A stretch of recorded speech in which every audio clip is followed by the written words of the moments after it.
ऐसा ही कुछ हुआ था ब्राजील के रहने वाले 36 साल के एक पायलट के साथ, जिनका जहाज क्रैश हो गया था और अब उनकी जान पर बन चुकी थी। वो भी एक या दो दिनों के लिए नहीं, बल्कि पूरे महीने के लिए। पायलट एंटोनियो सेना ने भी जहाज उड़ाने के सपने देखे थे, लेकिन अपनी आधी अधूरी पढ़ाई होने की वजह से वो किसी बड़ी एयरलाइन कंपनी में जॉब नहीं कर पाए। इसलिए मजबूरन उनको छोटे एयरपोर्ट पर ही एक लोकल पायलट की नौकरी करनी पड़ी। खैर, वो अपनी जिंदगी से अब खुश थे, लेकिन अब जल्दी ही उनका सब कुछ बदलने वाला था।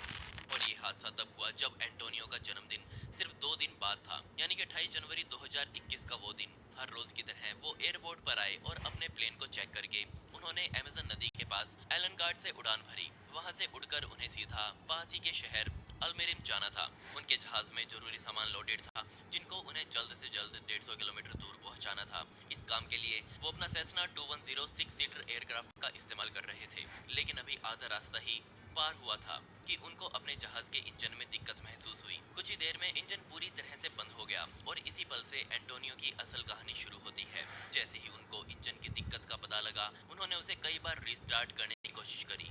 और ऐसे ही एक बार रीस्टार्ट करने के लिए उन्होंने अपने जहाज का इंजन बंद कर दिया, तो फिर वो स्टार्ट ही नहीं हुआ। और अब जहाज धीरे धीरे अपनी ऊंचाई खोने लगा।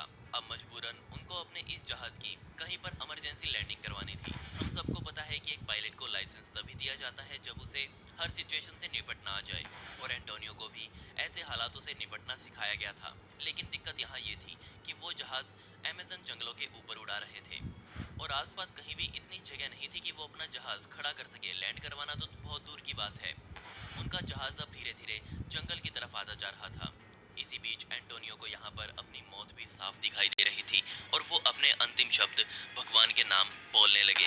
लेकिन उनकी किस्मत में कुछ और ही लिखा हुआ था, क्योंकि तभी उनकी नजर नीचे मौजूद एक वैली पर पड़ी। ये एक 100 मीटर चौड़ा गड्ढा था जिसने एंटोनियो की जान बचाई। एंटोनियो ने अपना पूरा जोर लगा दिया इस वैली तक पहुंचने के लिए। वो लगभग ना के बराबर ही उस जगह तक पहुंच पाए, लेकिन फिर भी वो बच गए। लेकिन उनका प्लेन बुरी तरह से डैमेज हो चुका था। उन्होंने देखा कि जहाज अब जल्दी ही आग पकड़ने वाला है, इसलिए उन्होंने जहाज की धरती को छूने से पहले ही उसमें से छलांग लगा दी। और जैसे ही जहाज थोड़ा आगे जाकर रुका, तो उन्होंने तुरंत जहाज में से अपना एक बैग निकाला जिसके अंदर जरूरी कागजात मौजूद थे।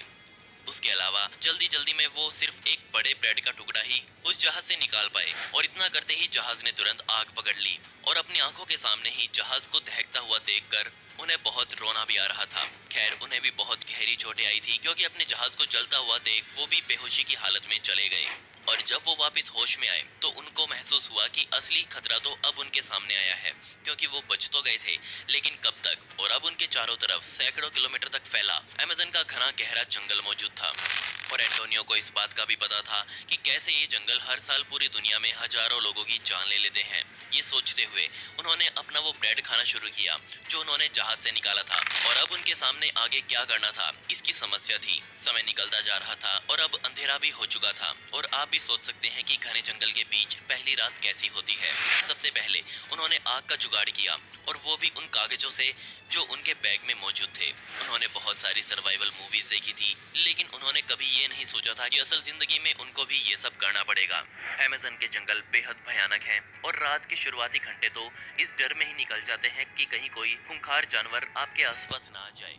बार बार अजीब आवाजें जानवरों की उनको सुनाई दे रही थी, जो सीधा उन्हें ये बता रही थी कि वो यहाँ अकेले नहीं हैं। पूरी रात वो इधर उधर बैठ कर रहे कि कहीं से कोई जानवर तो नहीं आ रहा, और हर आवाज को पहचानने की कोशिश करते कि वो किसकी होगी। उन्होंने एक पेड़ के ऊपर चढ़कर भी सोने की कोशिश करी, लेकिन हम सभी को पता है कि वो सिर्फ फिल्मों में ही हो सकता है। उन्होंने आसपास बहुत सारे सांपों को घूमते हुए देखा, और पूरी रात उनका ही ध्यान रखते हुए उनका समय बीता। लेकिन सुबह होते ही वो इतना थक चुके थे कि उनसे खड़ा भी नहीं हुआ जा रहा था। इसलिए उन्होंने सुबह थोड़ी देर सोने की कोशिश करी। और जैसा कि आमतौर पर होता आया है कि जब भी हम थोड़ी देर के लिए सोते हैं, तो 1 घंटा 1 मिनट में निकल जाता है, क्योंकि एंटोनियो सीधा दोपहर के खाने के वक्त उठे। अब हो सकता है कि आप में से बहुत सारे लोग नीचे ये भी कमेंट कर दें कि उसने किसी को फोन क्यों नहीं किया। तो हम सबको पता है कि जंगल में नेटवर्क पहुंचा दे ऐसी कोई कंपनी अभी तक आई नहीं है, और अगर आ भी जाए तो भी एंटोनियो का फोन तो उसके जहाज में ही जल चुका था। जैसे ही एंटोनियो की आंख खुली, उन्होंने तुरंत फल फ्रूट्स ढूंढने शुरू कर दिए, लेकिन उन्हें इतना भी खाना नहीं मिल पा रहा था कि वो उसका सही से नाश्ता तो कर सके। बात ये नहीं थी कि वहाँ खाना मौजूद नहीं था, असल बात ये थी कि उन्हें जंगली खाना पहचानना नहीं आ रहा था, और सब कुछ जहरीला किला सा लग रहा था। बात उनकी भी सही है, जंगल में ऐसे ही हम कुछ भी उठाकर नहीं खा सकते। एक छोटी सी गलती भी जान ले सकती है। हटे कटे एंटोनियो का पहले दिन से ही वजन घटना शुरू हो चुका था। शरीर पर गंभीर चोटें थी जो उन्हें खाना पीना ढूंढने में दिक्कत दे रही थी। अब सिर्फ उन्हें किसी चमत्कार होने का इंतजार था। उनको ये उम्मीद थी कि जरूर अब तक उनके घर वालों ने भी उसको ढूंढना शुरू कर दिया होगा, लेकिन अभी तक किसी ने भी कोई रेस्क्यू ऑपरेशन चलाया है या नहीं, उन्हें अभी तक पता नहीं लग पाया। 2 दिनों तक ऐसे ही भटकने के बाद उनके जहाज की आग बुझ चुकी थी और अब बचे कुछ मलबे से ही उन्होंने अपने लिए एक काम चलाऊ शेल्टर बनाया। उन्होंने ज्यादा कुछ नहीं किया, बल्कि अपने जहाज के पिछले हिस्से को ही थोड़ा आरामदायक बनाया। उन्हें ये भी अच्छे से पता था कि अगर मदद जल्दी से जल्द यहाँ नहीं पहुंची तो ये फल फ्रूट्स के सहारे वो कुछ ही दिनों तक जिंदा रह पाएंगे। पहले 3 दिनों तक उन्होंने रेस्क्यू टीम के आने का इंतजार किया। वो ऊपर से गुजरने वाले हर जहाज की तरफ देखकर उसे इशारा करते, लेकिन बदकिस्मती से कोई भी जहाज उनके लिए नहीं था। वहीं मैं आपको ये भी बता दूं कि उनके लिए रेस्क्यू अभियान शुरू हो चुका था, लेकिन अमेज़न के जंगल इतने बड़े और घने थे कि उसके अंदर किसी एक इंसान को ढूंढना लगभग नामुमकिन काम था। दिक्कत यहाँ सिर्फ एरिया की नहीं थी, बल्कि यहाँ का मौसम भी हमेशा गड़बड़ ही रहता है। 3 दिनों तक इंतजार करने के बाद एंटोनियो को ये महसूस हुआ कि उन्हें कोई नहीं ढूंढ रहा। इसलिए उन्होंने खुद से अमेज़न नदी की तरफ जाने का सोचा। और एक जंगल में जिंदा रहने के लिए सबसे बढ़िया तरीका यही है कि आप हमेशा किसी नदी या नहर को ढूंढें और उसके साथ साथ पानी की दिशा में आगे चलें। आपको कोई ना कोई इंसान जरूर मिल जाएगा। आप शायद विश्वास न करें, पर पूरे 7 दिनों तक एंटोनियो जंगल में अकेला चलता रहा और अब उसकी हालत खराब हो चुकी थी। उससे खड़ा भी नहीं हुआ जा रहा था, लेकिन अब उसे एक सीधा रास्ता मिल चुका था जो अमेज़न नदी की तरफ जा रहा था, और वो इसी सीधे रास्ते के सहारे आगे बढ़ने लगे। जिस जगह पर वो चल रहे थे, या फिर जो रास्ता उन्होंने पकड़ा था, वो रास्ता किसी इंसान ने नहीं बल्कि वहां रहने वाले खूंखार जानवरों ने अपने लिए बना रखा था। उस जगह पर कभी किसी इंसान ने एंटोनियो से पहले कदम नहीं रखा था। उन्हें इस रास्ते में कई बार वो खूंखार जानवर भी दिखे जिन्हें देखकर वो बार बार डर जाते और अपने जिंदा रहने की उम्मीद छोड़ देते। वो हर रात एक नया शेल्टर नहीं बनाते, बल्कि आसपास पड़ी घास फूस को ही अपने ऊपर ढककर उसके नीचे सो जाते, और हर रात को वो यही सोचकर सोते कि ये उनकी आखिरी रात हो सकती है। और फिर हर रोज सुबह होती और वो आगे निकल पड़ते। एक समय पर आकर तो ये जंगल ही उनके लिए घर जैसा बन चुका था, और अब उन्हें इससे ज्यादा डर भी नहीं लग रहा था। शायद वो अपना दिमागी संतुलन खो रहे थे। वो चलते चलते ही खुद से बातें करने लग जाते और अपने टाइम पास के लिए अपने आसपास मौजूद पेड़ों के नाम रख देते। जंगल में इतना टाइम बिताने के बाद उन्हें अब मौत से भी डर नहीं लग रहा था। चलते चलते रास्ते में उन्हें जो भी छोटा मोटा कीड़ा मकोड़ा दिखता वो उसे तुरंत उठाकर खा लेते, लेकिन उन्होंने आगे बढ़ना नहीं रोका। इतना समय बीतने के बाद एंटोनियो ने इस जंगल से कभी बाहर निकलने की उम्मीद ही छोड़ दी, और अब उनका घर जाने का भी कोई मन नहीं था। लेकिन अगले ही दिन थोड़ा सा आगे चलते ही उन्हें नदी की आवाज सुनाई दी, और तब उन्हें फिर से अपने जिंदा बचे रहने की उम्मीद दिखी। अपनी बची कुची शक्ति इकट्ठा करके वो नदी तक जा पहुंचे, और नदी को देखते ही जितनी खुशी उनको हुई, इससे पहले उन्होंने कभी ऐसा महसूस नहीं किया था। वो धीरे धीरे कर नदी के सहारे पानी की दिशा में आगे बढ़ते रहे, और एक दोपहर जब वो नदी के किनारे ही लेटे हुए थे, तभी जंगल में नट कलेक्टर्स की एक टीम ने उन्हें बेसुध हालातों में पड़ा हुआ देखा। और वो उनके पास आए और उनसे बात की, और साथ ही उसके साथ हुई घटना को जानने के बाद तुरंत रेस्क्यू टीम को फोन किया गया।